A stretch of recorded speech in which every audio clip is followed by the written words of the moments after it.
எப்போது நாம் எங்களுடைய சிரமங்களை எல்லாம், வறுமைகள் எல்லாம், பிரச்சனைகளை எல்லாம், சின்ன சின்ன விடயங்கள் எல்லாம் மனிதர்களிடத்திலே சொல்லி, மனிதர்களிடத்திலே எங்களுடைய சுமைகளை போட்டு, மனிதர்களுடைய உதவியை எதிர்பார்த்து, மனிதர்களை நம்பி, மஹ்லூக்கை நம்பி வாழ பழகுவோமோ, அப்போது அல்லாஹு தாலா வறுமையுடைய கதவை திறந்து விடுவான். மற்றவர்களிடத்தில் யாசிக்க பழகிவிட்டால் அல்லாஹ் பரக்கத் என்ற கதவை மூடி மௌத்து வரைக்கும் யாசிக்கக்கூடியவர்களாக, மற்றவர்களுடைய உதவி எதிர்பார்த்து வாழக்கூடியவர்களாக அல்லாஹ் எங்களை ஆக்கிவிடுவான்.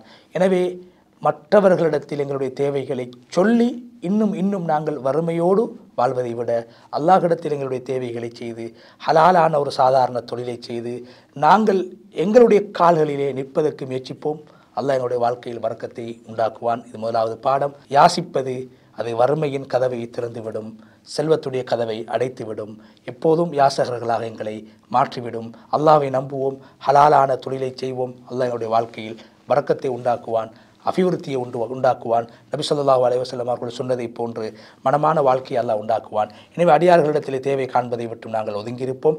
அதே போன்று நபி ஸல்லல்லாஹு அலைஹி வஸல்லம் அவருடைய சுன்னாவை நாங்கள் பின்பற்றுகின்ற போதோ, வார்த்தைகளை மதிக்குகின்ற போதோ, நபி அவருடைய சுன்னாக்களை மதிக்குகின்ற போதோ, வார்த்தைகளை நம்புகின்ற போதோ அல்லாஹ் எங்களுடைய வாழ்க்கையில் பரக்கத்தை உண்டாக்குவான். எப்போது நபி அவருடைய சுன்னாவை விட்டு நாங்கள் தூரமாகி அவர்களுடைய வார்த்தைகளை மதிக்காமல் நாங்கள் ஒதுங்கி நடப்போமோ, அப்போது அல்லாஹு தாலா எங்களுடைய வாழ்க்கையில் இருக்கின்ற பரக்கத்தை, அபிவிருத்தி அல்லாஹு தாலா நீக்கி விடுவான், இல்லாமலாக்கி விடுவான்.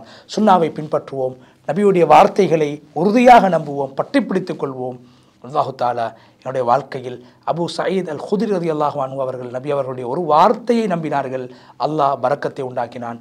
தீனோடு தொடர்புபடுவோம், சுன்னாவோடு இணைவோம், நபியுடைய வார்த்தைகளை நம்புவோம். எங்களுடைய தேவைகளை அல்லாஹ்விடத்தில் முறைப்பாடு செய்து உழைத்து வாழ பழகிக்கொள்வோம். அல்லாஹு தாலா மனமான மகிழ்ச்சியான ஆனந்தமான வாழ்க்கையை நமக்கு தருவதற்கு போதுமானவனாக இருக்கிறான். வல்லநாயன் அல்லாஹு தாலாவுக்கு கிருபை செய்வானாக. வஆகிர் தஅவானா அல்ஹம்துலில்லாஹி ரப்பில் ஆலமீன். வஸ்ஸலாமு அலைக்கும் வரஹ்மத்துல்லாஹி வபரகாத்துஹு.